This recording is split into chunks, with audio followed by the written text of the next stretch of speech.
Welcome back to Let's Talk Immigration. Today in episode 7, we're talking about Ontario's Immigration Nominee Program.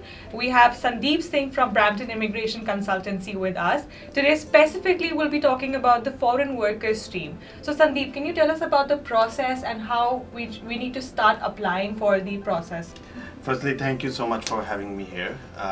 Thank you to our audience who listen to all these videos, see us every week. I suppose it's a weekly thing, yeah.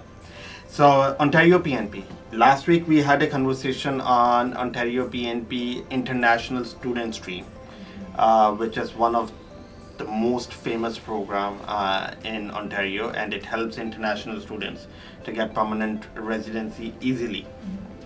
Today we are going to talk about foreign worker stream.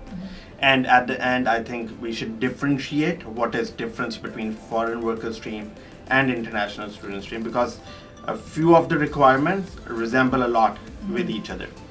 So majorly foreign worker stream, the major requirement is that you need to have experience in NOC O, A and B. You need to have an employer who qualifies for PNP and is willing to give you a job. It's not mandatory that you need to be within Canada.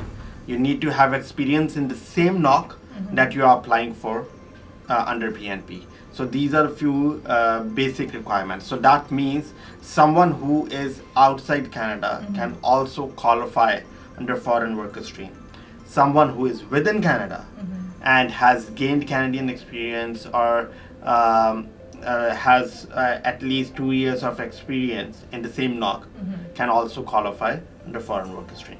Okay, and what about like the job offer requirements that they need to have, like when an employer has given them a job offer? What does the employer A need to, qualify for, and then the job offer requirements? So let's divide employers into 3 categories based on region. So let's say A employer is from GTA, B employer is outside GTA, and C employer is from a rural area under OINP. So the basic requirements will be for employer who is in GTA. He needs to have income of $1 million. He needs to have at least 5 PR or citizens working on his payroll. Okay. And thirdly, he needs an employer needs a blessing of an employer, so that he's ready to give him those documentations that can prove that employer qualifies for PNP. These are 2 major requirements. Similar thing for outside GTA, a net worth of 500,000 or the total income of 500,000, at least 3 permanent residents or Canadian citizens on his payroll. This is for companies who are outside GTA, like outside Toronto area, you can say that. The third thing is RINP. Okay. So RINP is a different program actually, but under foreign worker stream, you will notice that you get extra points if the employer qualifies under rural program.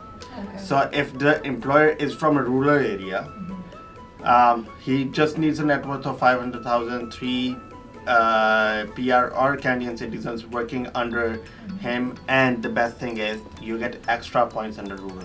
Okay, and suppose a person gets an invitation to apply, then what are the application requirements that they need to fulfill or take care of? Perfect.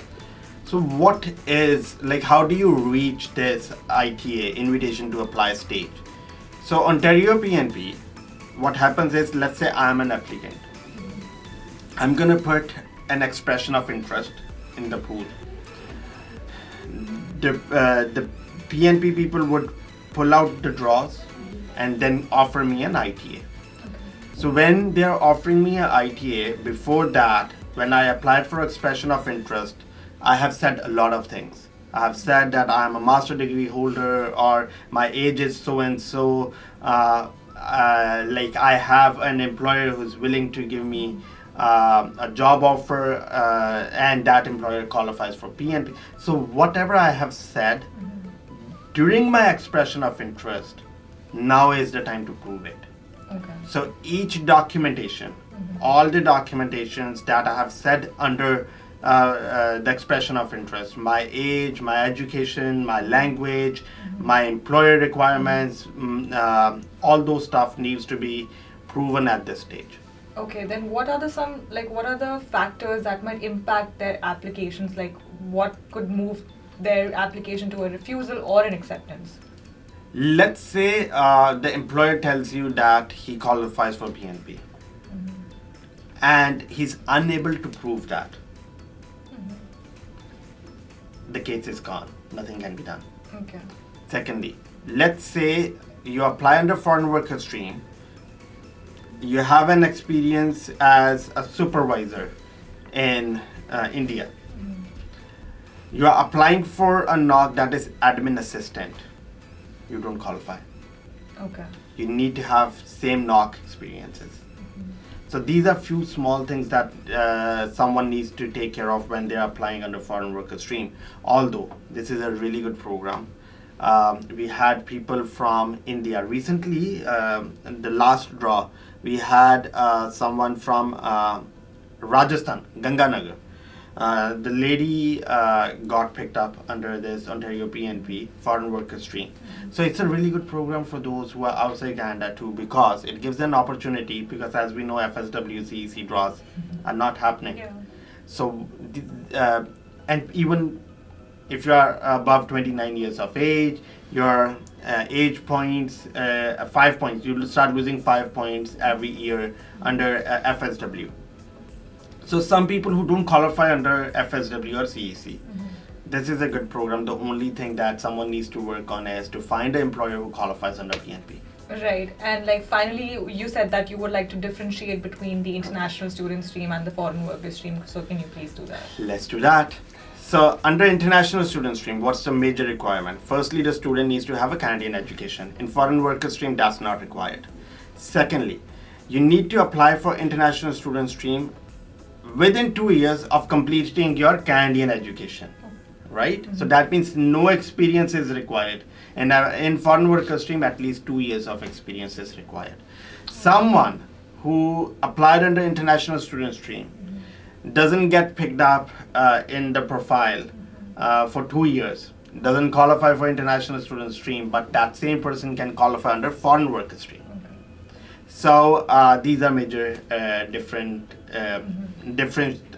things that are there in foreign worker stream and international student stream. International student stream and foreign worker stream go hand in hand with only small differences. Okay, so I mean, if someone, say, a lot of students are going through this, that they have done just 1 year of study in Canada, and they have maybe, say, 1 year of experience from back home. So would you say that the best move forward would be to do another year of work and then apply for the foreign worker stream? If they don't qualify under some other program, yes. Okay, yeah, all right. Thank you so much, Sandeep. That were all the questions we had for the foreign worker stream. We'll be back with another episode next Wednesday. Thank you so much for watching.